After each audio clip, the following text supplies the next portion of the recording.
G'day everyone, my name's Luke. This is a bit of a grim tale.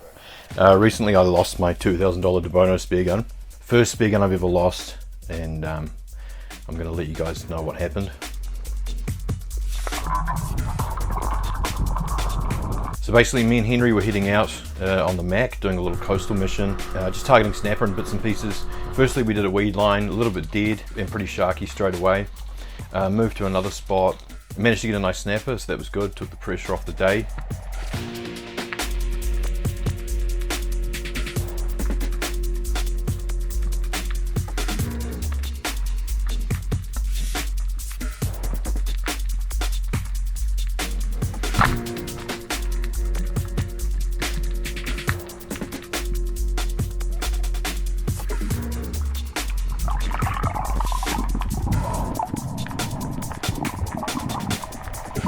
And we moved to our third and final spot, which is a nice bomby and quite heavy current, just as the tide was approaching high. Hadn't seen any kingies, hadn't actually seen any kingies around in a while. They've been a little bit scarce sort of in my local areas with the really hot water.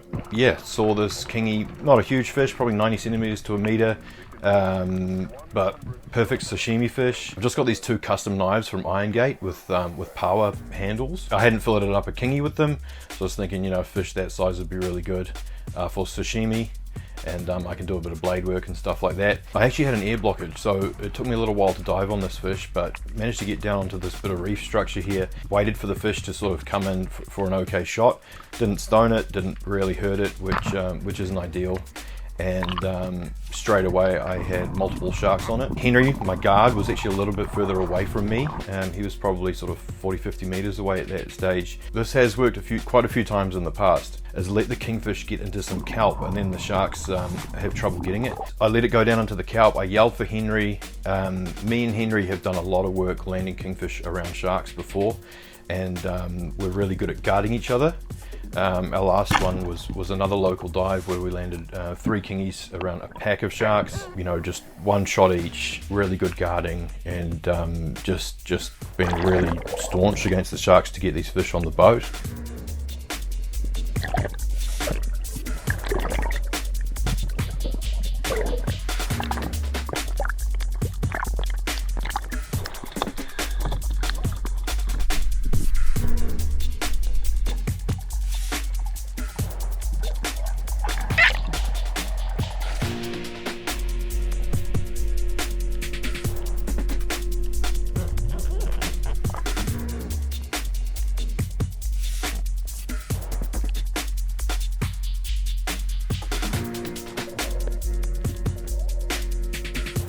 I yelled for Henry to come over. Instead of saying I have a kingy on the line, I sort of just expected him to see it, and he would have, but he didn't quite have the time because the shark got in pretty quickly. Also, we do a lot of filming together, so straight away he had the selfie stick out, expecting to film a snapper or something coming up, but you know, by the time he was sort of halfway down, he noticed that there was a shark already right in there chewing on it.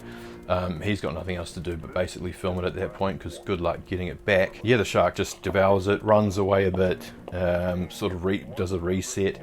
The problem here is that I had a full pass through. I've got the line that goes right into the center of my spear shaft, so it toggles like a slip tip, so the fish is actually on the line. What I didn't know was happening is that the shark had fully swallowed the kingy. I got dragged one way, I lost a lot of reel line. I mean, I've done this a lot of times where I either just pull in, dynam it, and then I have to go looking for my spear because it's been cut, or I end up just pulling in half a fish, and that's kind of what I expected. I was getting slapped around a bit, but yeah, the shark dragged me probably in total 100 meters, but it dragged me up in towards like a cliff, like a drop-off area, and then the line went slack, and I was like, oh, okay, nice, all right, this is how it normally goes.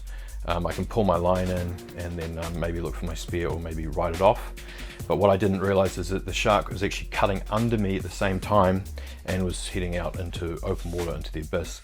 By the time it started to pull, it was kind of too late. I'd been spooled. There's absolutely no way I could hold it. My poor spear gun got ripped out of my hands. So a little bit sloppy on my part. Obviously, if I had a float line, I could have prevented that. You know, running a float line where I was hunting the snapper earlier, it wouldn't have been any good for the snapper because the current was going out over the ledges that I was doing drops on. Who knows what happened to the shark? Could be dead. Went back to the boat and just like a bit of a swell rolling in, so I was just looking into the faces, looking to see the gun. Obviously it floats, but no luck seeing it, and then just, you know, totally realized that I'd cooked it, and the gun was gone forever. Shot a kingy, 3 sharks on it, got in the weed, called Henry over to help, and then one of the sharks got it and it got caught in its mouth. The gun got pulled and the frontal pin went into my elbow. My favorite spear gun, best spear gun I've ever used. Absolutely beautiful teak with carbon stringers and a graphite track. Heavy loss, and it was so heavy to get it on film.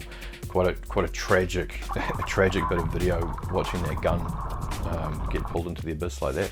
Just another bit for the spearing yarns, you know. Obviously took the snapper home, but didn't get the kingy. While I'm here, guys, what I'll say is that we've got our wetsuits live on the Aquatic Rehab Spearfishing.com website with all the features. Obviously we've got the safety strips, the lat panels, neck panels, front and rear. We've got the grip tech hexagon markings on the sides for the belt and on the back of the head.